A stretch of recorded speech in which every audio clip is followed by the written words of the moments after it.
if they don't make it to the finals, then this might be one of the biggest L's in NBA history. Hot topics. Embiid never had the mentality to win a championship. I don't think he ever will win a championship. The best analysis. But Jokic, he might be the best player in the league this season. He really might be the MVP. This is the Full Court Report.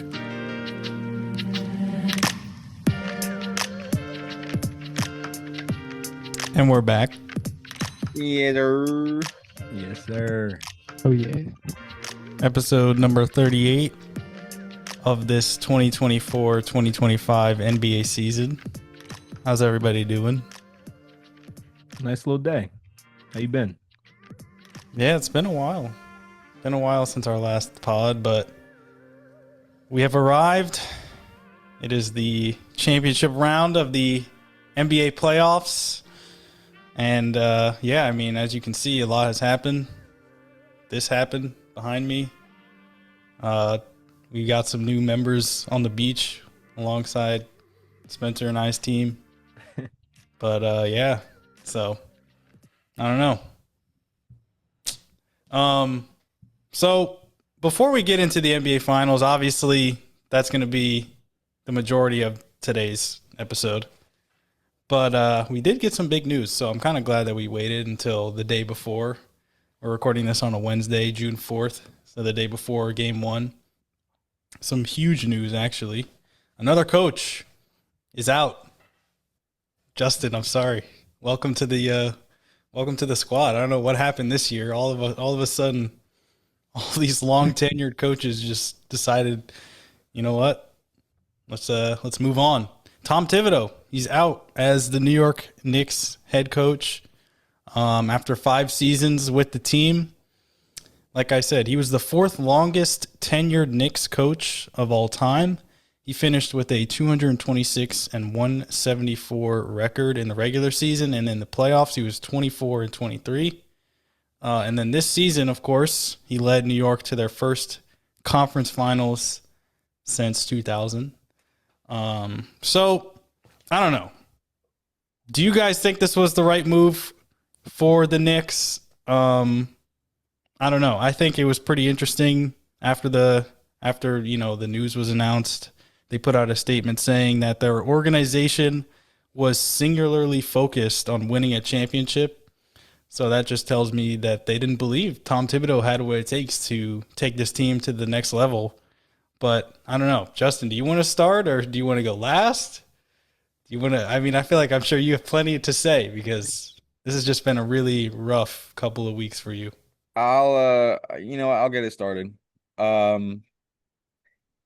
At first, I was kind of indifferent on the decision. You know, there's a lot to both sides to, how Tibbs was running the team. But I've had a couple of days or, at least a day to really think on it. Scroll Instagram, get a bunch of different people's, opinions and comments and all that stuff. And I got to say, I'm not a fan of the decision. I'm not a fan of it at all. I get it's a business, and I do understand, the organization is, it's championship or bust at this point for next season. But back-to-back 50-plus win seasons, first trip to the conference finals in 25 years, Coach Thibodeau might be the greatest Knicks coach I've ever seen with my own eyes. The only other winning coach I've ever watched for the Knicks was Mike Woodson back in 2013. Other than that, it's been a clown show for the Knicks head coach position. Yeah, I don't know. I feel like Mike Malone did dirty. Sorry, Woods, but I don't think Taylor Jenkins was the answer. But I feel like,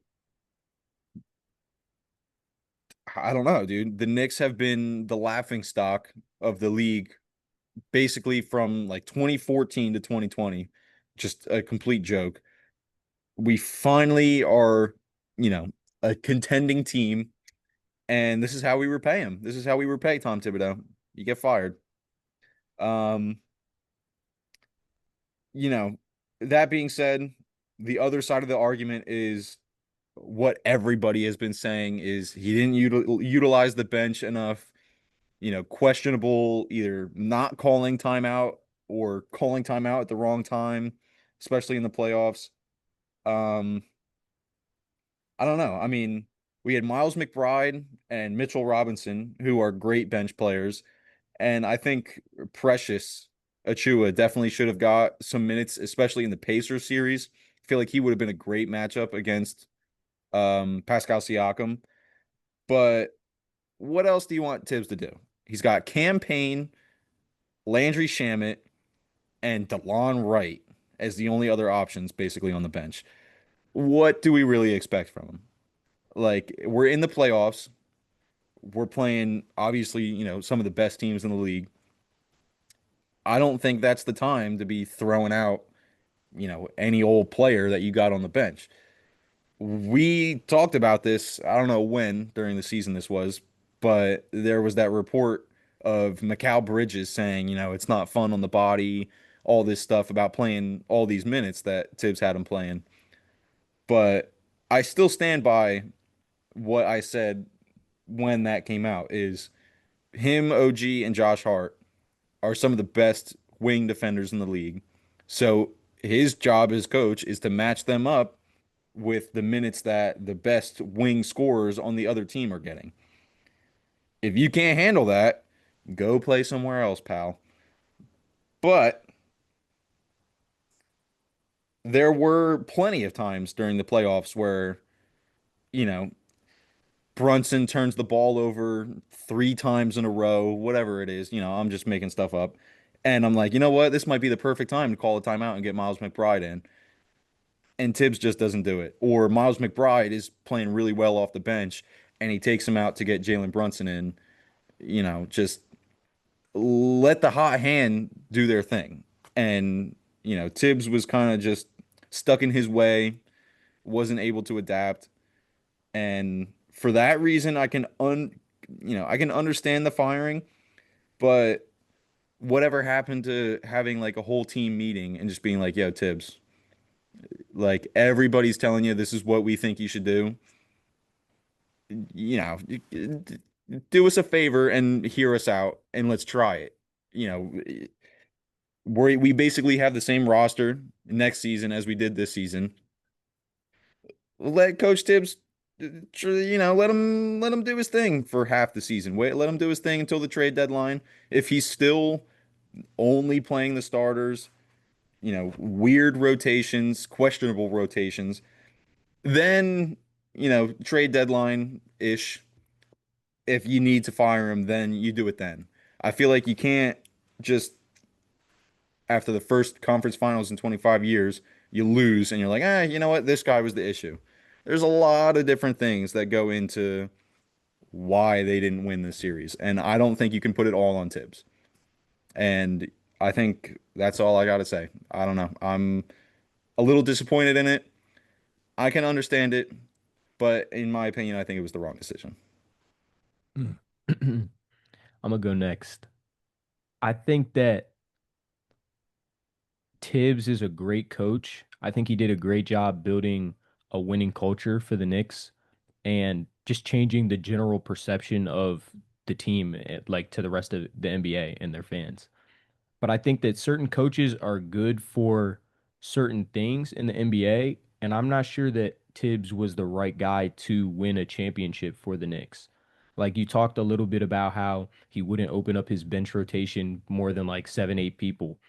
And I think that starts before the playoffs. Like obviously once you get to the playoffs, you're not just going to start throwing out guys that have never played all season. But in the regular season, I think that was the time to be giving guys like Landry Shamet, even Deuce more minutes than he got. And in not doing that, you kind of hurt yourself when you go up against a deep team like the Pacers that have so much trust in everyone on their bench to just get in and contribute something. Uh, I think that if the Knicks can get the right guy, people won't regret this move. Like if they can get like an Ime Udoka or someone like that, I don't think they're going to be able to poach that guy necessarily from the Rockets. But if they can get the right guy, Knicks fans, I don't think they're going to be as mad about this as they are right now. I think they're rightfully so a little heartbroken thinking about all the great things that Tibbs has been able to do for them, especially with their long coaching history that they've had. So, like, yeah, you got to give Tibbs his respect, absolutely. But I think they needed a new guy. Before you say anything, Toby or Jory, part of the reason, Spencer, why I'm a little upset with the firing is I sent that list in our group chat about available, head coaching, guys who could be the head coach.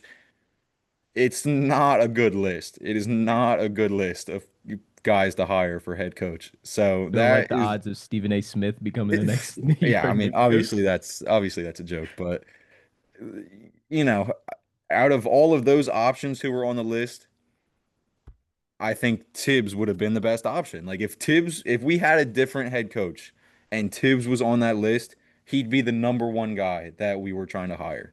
So I just feel like, with the other options that are out there, you might as well just keep them. Like there's not a lot of better options that are out there.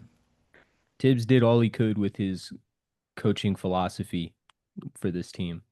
Yeah. I don't think there was much more he could have squeezed out of these guys in this group playing his system the way that he wanted to. I don't think that's I do anything to agree be with like that. ashamed of. I think he did a great job.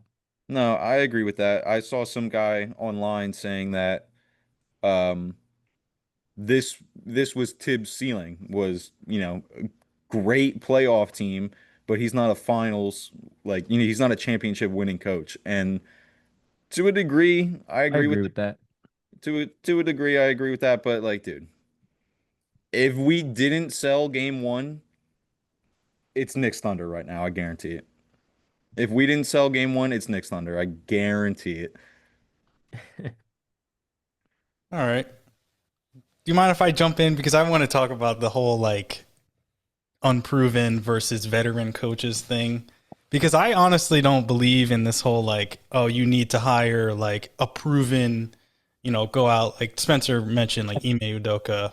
I mean, obviously, he's still with the Rockets, but like, I'm kind of on board with going younger, unproven coach. Like in recent memory, I can think of, a guy like Nick Nurse, who was a pretty much unproven coach in the NBA, came to Toronto and then won a title, I think, in his first season as head coach.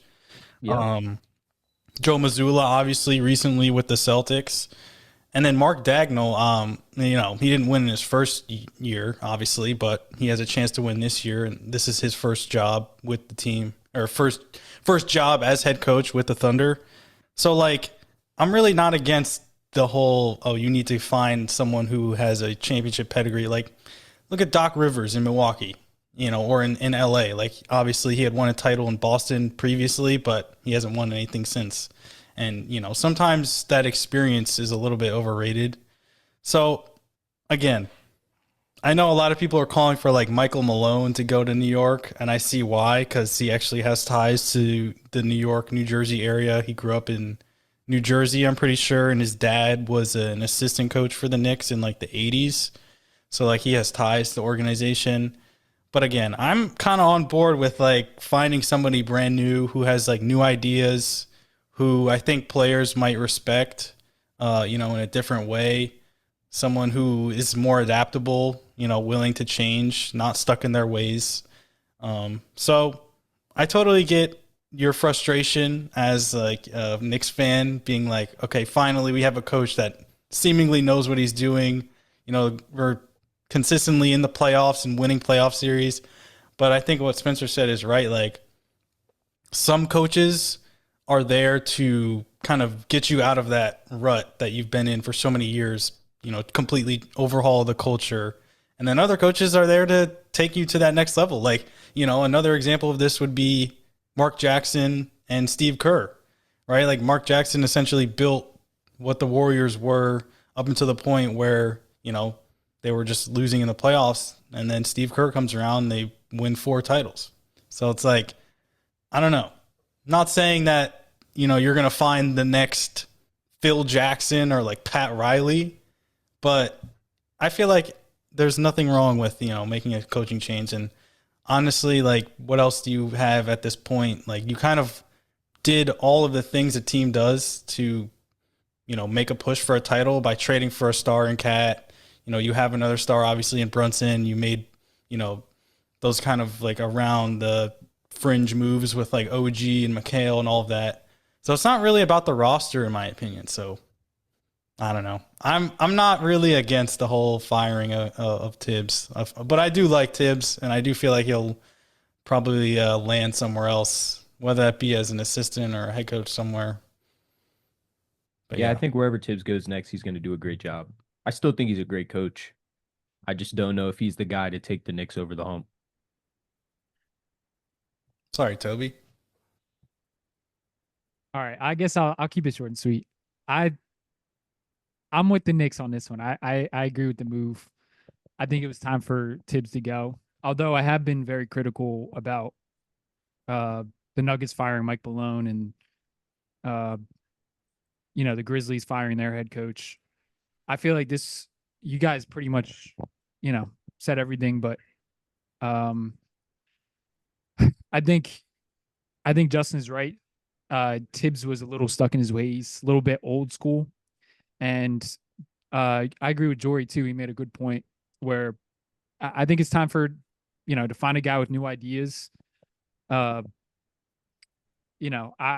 feel like the Knicks have been a little bit underwhelming, especially defensively, with a defensive-minded coach there all season. He can't get past the Pacers, so that's a big Achilles heel. Regardless of if you think it's, the roster could be better or whatever the case is. Yeah, I feel like a lot of the things he did were old school. I think it's time to bring somebody new in. And Jory, you said it too. Like it could be a new guy we never heard of. I wasn't really familiar with Jordy Fernandez before he joined the Nets. And although I know the Nets have been trash last year, I think he did a really good job. And I think he'll do a good job moving forward. So I think this is the right move for the Knicks. I think this will help them win. I think there's more issues too, though. Like you guys mentioned roster. I think they can utilize their bench or get better bench players next season.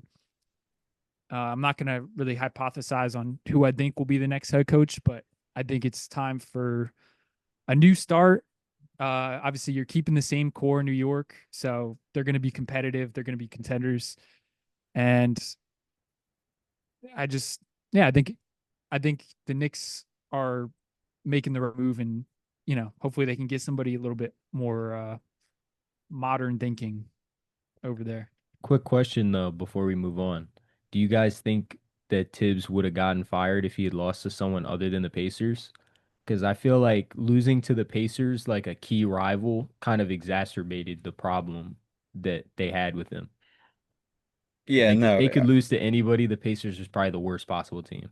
no. I mean, if he had lost earlier, like if he had lost to the Pistons or the Celtics, it would have been the same outcome. He would have got fired. But I feel like if they had even just made the finals, I don't think they're firing him. Yeah. But I don't know.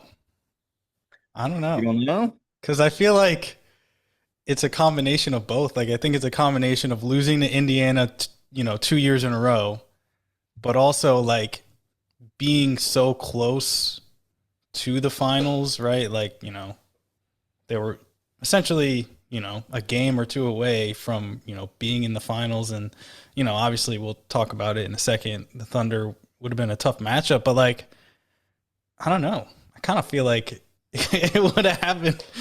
I don't know. It's tough to say. I think it would have happened eventually, like if they lost the finals, but I don't think he would have gotten fired before next season. Like I think they would have given him another like spin at it, at least for like the beginning of the season, if they lost in the finals. But the series being so close and probably having so many people in the building and obviously in the city of New York that felt like they had a roster good enough to go to the finals probably made it worse for him. Yeah, I don't know. I mean, I said it on the last episode when, we were talking about the conference finals matchups.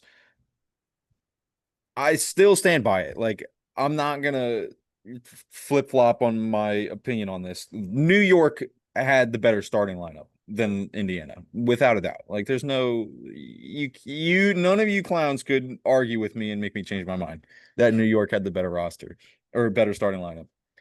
But dude, Indiana, they were going 9, 10 guys deep, and those last two guys coming off the bench, like they had Jared something. Jarris Walker. Yeah, they had that guy. He was going in playing 10 minutes a game, if that, you know, doing work. Like he was doing what he needed to do, playing quality minutes. And I feel like that's a big reason why both Indiana and OKC are in the finals, is because their coaches trust those guys that are deep on the bench. And I don't know. That's the one reason why I think it might be a good decision to fire Tibbs, is because he didn't have that trust in his bench. But I just wanted to bring this up before we move to the next topic. I saw a couple of reports that Leon, king of my city, like Leon, man, uh, he was going to be very aggressive, and I forget what the other word they used was.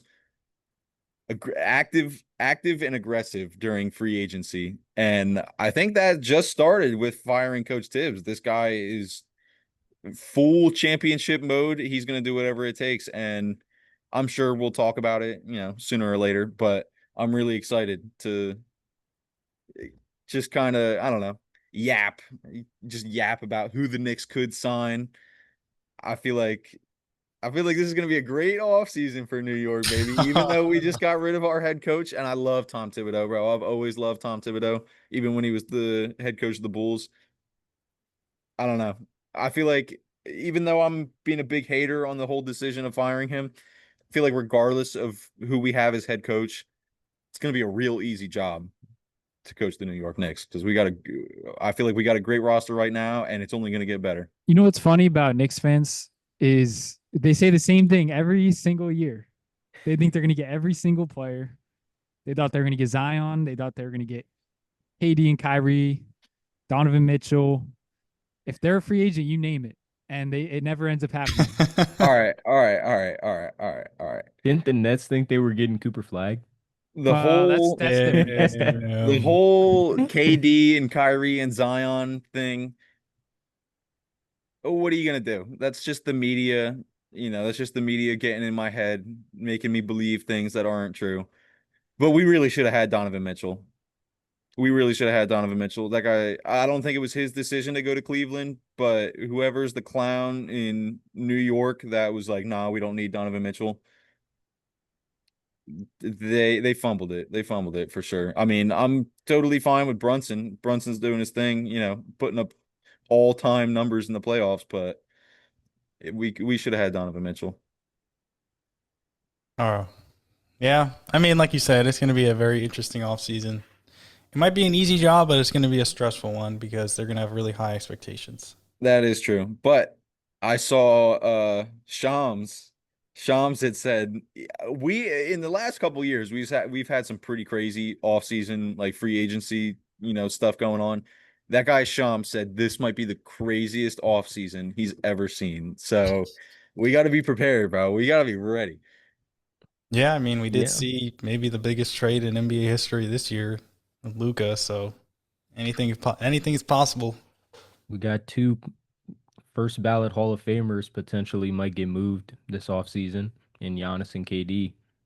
True. Yeah. So it could definitely be a nutty offseason. They're both coming to the Knicks, right, Toby? No, they're both going to New York, but they're not going to the Knicks. Right. And if Giannis gets traded to like the Raptors or something, we could see other like all-star caliber players like Brandon Ingram or something maybe get moved too. So it could definitely be a crazy, crazy summer. Yeah. It's going to be exciting. But before we get to the offseason, we still got some games to play. and I think it's time to talk about the NBA Finals.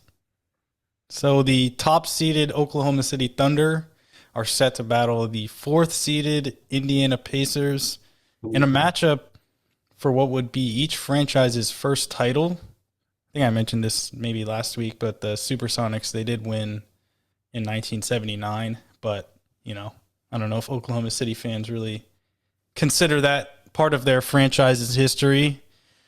Yeah, but I think this is going to be a great series. I think I want to say this before we get into the questions. I know that there's been like a lot of, you know, discussion about the markets in this finals, you know, being Oklahoma City and Indiana, and this not shaping up to be a good finals series because of that, which I think is just utterly ridiculous. I think this is going to be a great matchup. Total malarkey. Yeah, I think it's just funny how for so many years we saw like, you know, Golden State and Cleveland in the finals every year and everyone complained, but now that teams are coming in, you know, with an opportunity to win their first titles ever, everyone's still complaining that it's going to be a bad final. So what do you really want? Just shut up and watch the games. So now that I said that, I just needed to get that off my chest. Yeah, I think we can start with SGA and how Indiana is going to try and contain him, because I think that's obviously probably going to be the biggest key for a Pacers victory in this series. I don't know. For me, I think, and maybe this is a little bit of bias, but I think from all the series that I've watched in this year's playoffs, I thought Denver actually did the best job defending SGA in this year's playoffs. A lot of the time, it was like some kind of matchup zone that took away a lot of SGA's driving lanes, which obviously is, you know, a huge part of his game, getting into the lane and drawing fouls. Just from watching that series, pretty often they would concede switches. So normally I think it would be Christian Brown defending SGA as like their primary matchup, but it didn't matter who set the screen. Pretty much every time they would let, you know, that player switch onto SGA, whether it be like Jamal Murray, Aaron Gordon, etc. And then from there, pretty much, you know, everyone else on the defense would kind of focus singularly on Shea, eliminate any possible driving lane. And if he did somehow get into the paint, whoever switched initially would double and force a pass. And I think, obviously, you know, that didn't work every single time. But I thought that was a pretty good game plan against SGA because, one, you know, obviously he's the hub of that offense. But, you know, I think it forced SGA into a lot of uncomfortable situations. And then, obviously, I think you need a good primary matchup against a guy who's, you know, so well known as, you know, a great ball handler, but also really crafty. Obviously, like he said, a lot of people think he's like a foul baiter. I don't know if he's really, if it's that or if he's just really smart, knows the rules, etc. So, I don't know. I think this is going to be a really interesting matchup for someone like Aaron Nesmith, who has had a pretty good playoffs thus far, defending some other really good guards. But what do you guys think? Do you think Indiana has what it takes to slow down the MVP? Toby, what do you think? You get it started. I think this is going to be an easy series for the Thunder. I don't see this series going past. It might go 6 games. But I see it going 5 games for the Thunder. I feel like the Thunder have already played better competition as far as the teams that they beat. They've seen a bunch of different defenses. I do think that maybe the bigs on the Pacers might give them a little bit of issues, but again, they've already answered those questions. Taking down Jokic and, you know, the Timberwolves. And I don't know. I feel like this is Shea's coming out party. He's about to be the face of the NBA. He's going to win a ring. And yeah. And I want to say this too. I am happy about the state of the NBA. The fact that there hasn't been any like repeat winners for however many years. I was so sick and tired of Cavs Warriors back in the day, and I'm glad we're in a new era. And maybe this will be the start of a new dynasty for the Thunder. But yeah, like I said, I think this is going to be an easy series for the Thunder. They're going to get their first franchise ring, and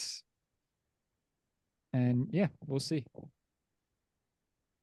I'll go next. Short and sweet, dude.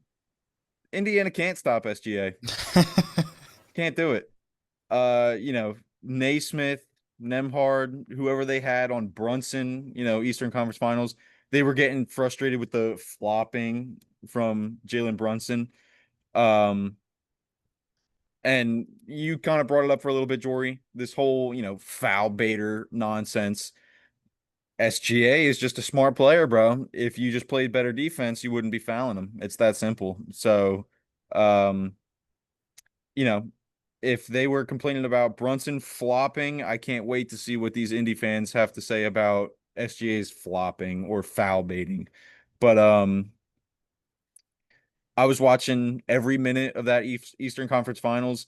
Indiana only plays defense for the last 5 minutes of the game. The whole rest of the game, they're just trying to outgun you. That's all it is. So, I don't know. I think just overall, OKC's roster is a little bit better, and SGA is the only superstar in the whole series. He's the only superstar, and I think he's going to get the job done. It's simple as that. I don't think anybody on Indiana can really stop him one-on-one. It's going to really have to be a full team effort to stop this guy, and OKC has other options. So even if they do stop SGA, they got to worry about 4 other guys. Absolutely no Knicks bias there at all. Nah, not even a little bit. No. Nah, but I do think that the Thunder are going to be able to get the Pacers, but I think it's going to be 6 games. I think the Pacers are going to shock a lot of people with how well they match up against the Thunder. I think the pace and stuff that they play at is going to be kind of a problem for the Thunder. I think a lot of times in this playoffs, they've been able to just outrun people, and I don't think they're going to have that same kind of advantage over Indiana. I think Miles Turner is going to be the X factor for the Pacers. Like, if they're going to be able to win, it's going to be up to Miles Turner to really like cement the defense and just really throw off what the Thunder are planning to do. Because out of all the series that the Thunder have played so far, like Jorie was saying, the toughest matchup that they've had has been the Nuggets. So if they can have like a dominant big man presence, I think they got a shot at doing something. I think they're going to surprise some people. They got some pretty good wing defenders. I think Aaron Nesmith has really shocked me and impressed me this playoffs with how he's played. And I think they have the ability to switch everything the way that, maybe not to the same degree that the Nuggets were, but I think they have the length, the height, and the speed to switch a lot of stuff up and just throw different kind of looks at SGA throughout the series. Yeah, no, I mean, I don't know. I think in my mind, SGA has just been, like, to me, this has been, like, genuinely one of the best playoff runs I've ever seen by a single player. SGA, it just feels like so effortless. I know we say that a lot with, players who are superstars with scoring and everything, but it just feels like he can get anywhere on the floor whenever he wants. Obviously he can get foul calls, but I feel like his pull-up midi is just like Kobe-like almost, where it's like, I don't know, just incredibly efficient on that side of the floor. So I feel like SGA has been outstanding throughout this year's playoffs. But Justin even mentioned this, that he said SGA is the only superstar in this year's NBA Finals, which is kind of interesting. I did say that, and I stand by it. But I don't know. Do you guys? I'm curious to see how Tyrese Haliburton and Pascal Siakam perform against the Thunder this year.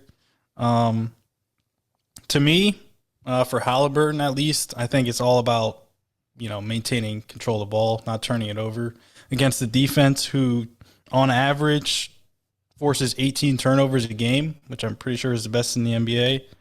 So I really wouldn't expect a lot of points from Haliburton in this series. I feel like he's going to have much more of a playmaking role. So again, taking care of the ball for him is going to be huge, and making sure that the rest of his team can get going.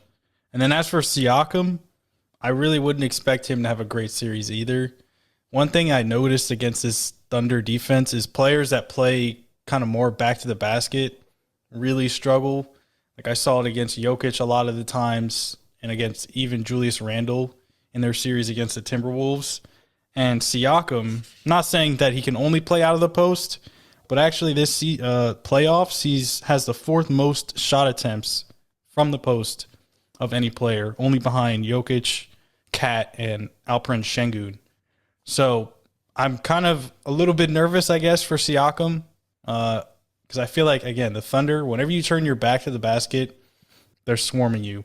You know, they force a lot of turnovers that way. So I feel like he's got to be a little bit more of a face-up threat if he's going to have a good series. But I don't know. Do you guys think that we're going to see us, a little bit of this from Haliburton in this series, or is it going to be, I don't know. What do you think? I think it's going to be interesting. I mean, I do question what Justin was saying about SGA being the only superstar. I think Halliburton is a superstar. I think he has the ability to affect the game outside of just putting the ball in the hoop himself. I think he raises the potential of like the people around him. But I think it's going to be a good series. I think it's going to be fun. I don't know. I had to move my laptop because it was about to die, so I don't have my notes in front of me. But I think the X factors, I'll explain OKC and then I'll explain Indiana. OKC, I think it's all going to come down to their defense. I think I think there's 2 X factors, and it both has to do with who's going to be the defender on Haliburton and who's going to be the defender on Pascal Siakam. In my opinion, if I was the coach, if I was Mark Daignault, I'm putting Alex Caruso on Haliburton the whole series. I feel like Alex Caruso is one of the best, scrappy defenders. He gets those loose balls. He makes you, make bad decisions with his pressure and all that stuff. I think Alex Caruso, if he can do a good job defensively on Haliburton, if they can keep him from scoring and all he's going to do is be assisting, I don't think Indiana has the weapons to capitalize with that. But then, like you said, Jorie, I didn't know anything about that stat about, back to the basket defense, but I feel like Chet Holmgren is really going to give Siakam some problems. He's not way taller. He's a couple inches taller. He's probably like 2 or 3 inches taller than Siakam, maybe even more. But he's also quick and lanky. He can move just as well as Siakam can. He's got a lot more length. He's got a lot more height. And I feel like, the whole thing about this series is number 1 offense versus the number 1 defense. I feel like OKC's defense might be a little bit better than Indiana's offense. I just feel like the matchups, they match up really well. And I don't know. I just think I don't know. Indiana doesn't really have the star power, I don't think. They have a deep team. They have good players, but they don't have a superstar. They don't have a single superstar on that whole team. I don't care how much. How do you? Stop it! Stop it with that. Justin, But what would you define as a superstar? How good do you have to be? Top 15 in the league. Maybe even less. Maybe top 10 in the league. But either way, that's how I feel about OKC. And this one's going to be interesting for Indiana. I don't think it's a player. Head coach Rick Carlisle. I feel like I've seen a couple of things on Instagram about how he was just exposing Brunson and Kat's poor defense throughout that whole series. I feel like Rick Carlisle is one of the best coaches in the league. And I feel like just his game plan, his strategies, he might be able to outcoach Mark Daigneault, and I think all the players on Indiana are fully behind Coach Carlisle. You know, there was it was literally, I think, their first possession in one of the games against the Knicks where they had drawn up, a simple pick and roll play because they knew Brunson was going to hedge on the screen. They hit, whoever was the rolling man on the screen wide open under the hoop. And all the players got up on the bench and were like pointing at Coach Carlisle. They were like, dude, you really know what you're doing. So I don't know. I feel like Rick Carlisle is really going to have to put on a masterclass to get the job done. But, I'm not going to put it past him. I think he's capable of doing it. I don't think he's capable. As good of a coach as I know that he is, he's not capable. I think, like Jorie said, OKC, they play they'll attack the ball on defense, and I feel like they have a lot of different players that they can switch onto Hallie. I think Siakam, I think he's going to be fine. I don't think Chet's going to give him that many problems. That guy's a vet. He already has a championship. He knows what it takes. I just honestly feel like that OKC defense really takes them over the top, and they got youth, but they also have veterans. A couple of them, I guess. Yeah, I don't think this is going to be a close series at all. I think this is going to go 5 games. I will say this: Pacers are definitely not going to win in Oklahoma City with that home crowd, dude. That home crowd is insane. I don't think the Pacers crowd is on the same level. Therefore, I think that OKC can steal a game, in Indiana. So I like the series going 5. Until Hallie proves me wrong, which, I do think he's a superstar, but I think he's going to get shut down in the series. And, I think this is going to be the start of some big things in OKC. All right. Fair enough. Yeah, no, I mean, I think you guys hit on everything. The Carlisle potentially, he did win a title in 2011 with Dallas. He's a big underdog in that series against Miami, so who knows? Maybe he could do it again. A lot of people are, pointing to OKC as the huge favorite, and I think rightfully so. And I also feel like this Thunder team is obviously a little differently constructed than what that Miami team was.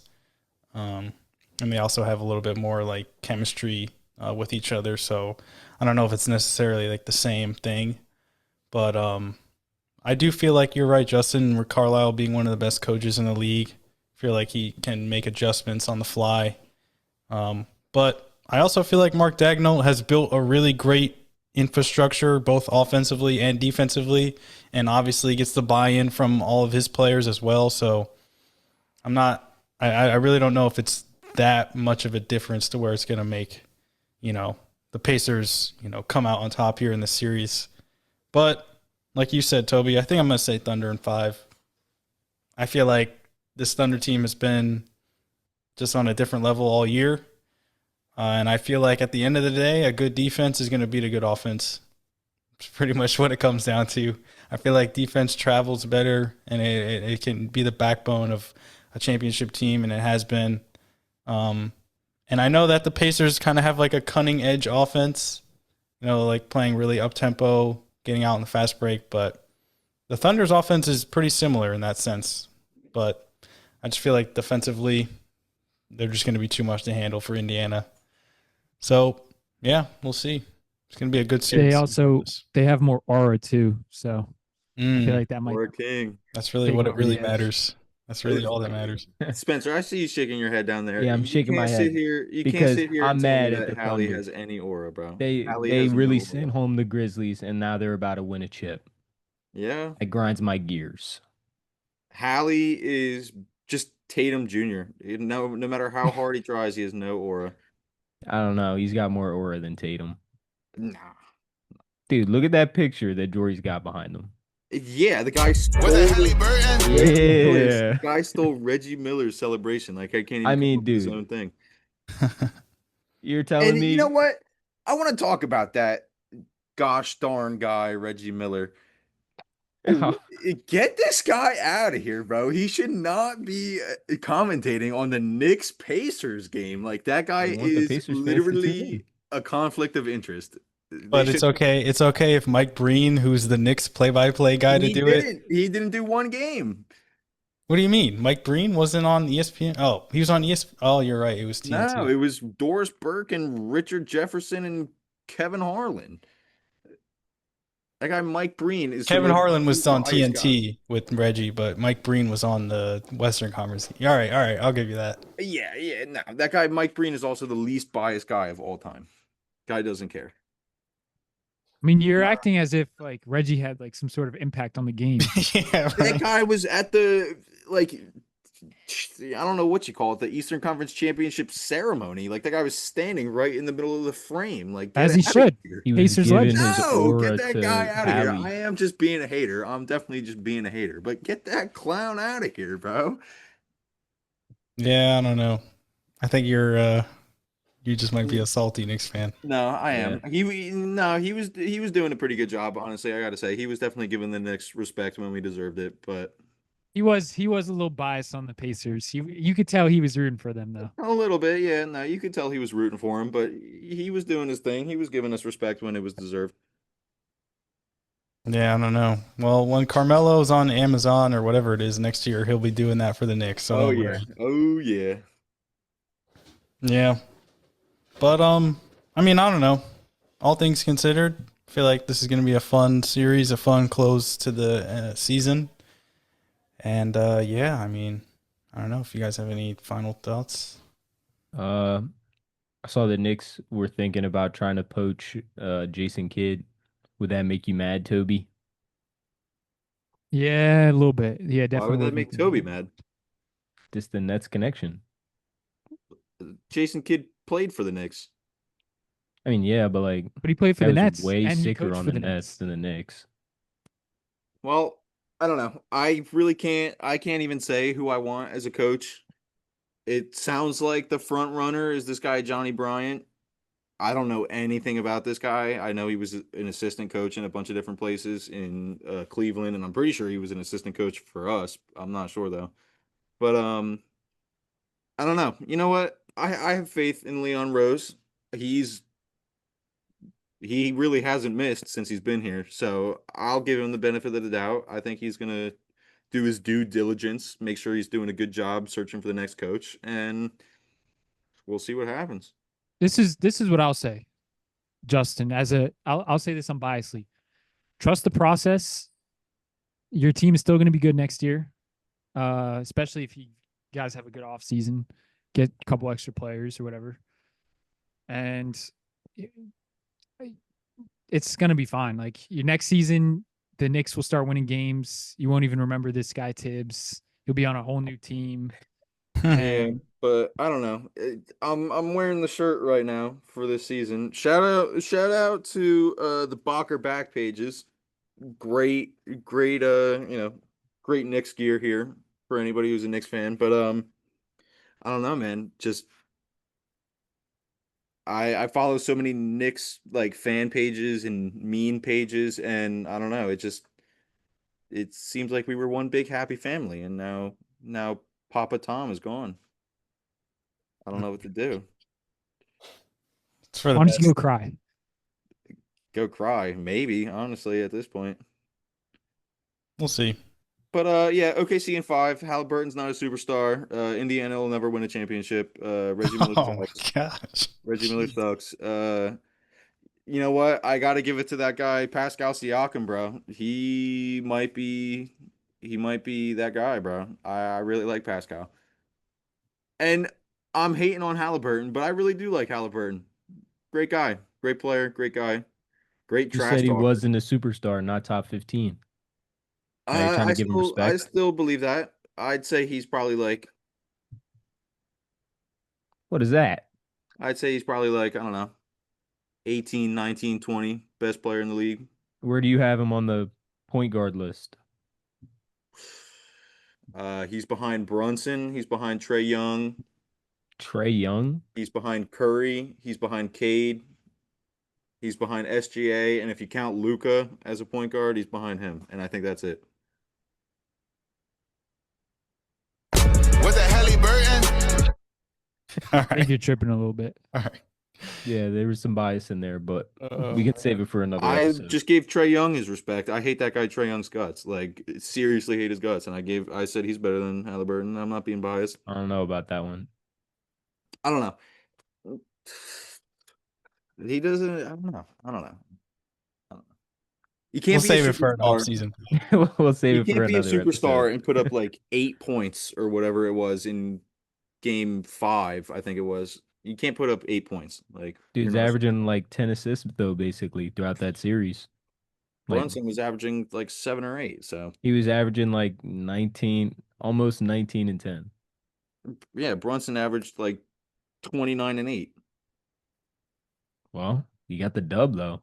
Yeah, well, he was using black magic voodoo. Nah, that's what the Knicks were Nonsense. doing. I saw some Knicks fan was doing black magic Yeah, to no, get him to I the saw next that game. too. I saw that too. Jeez.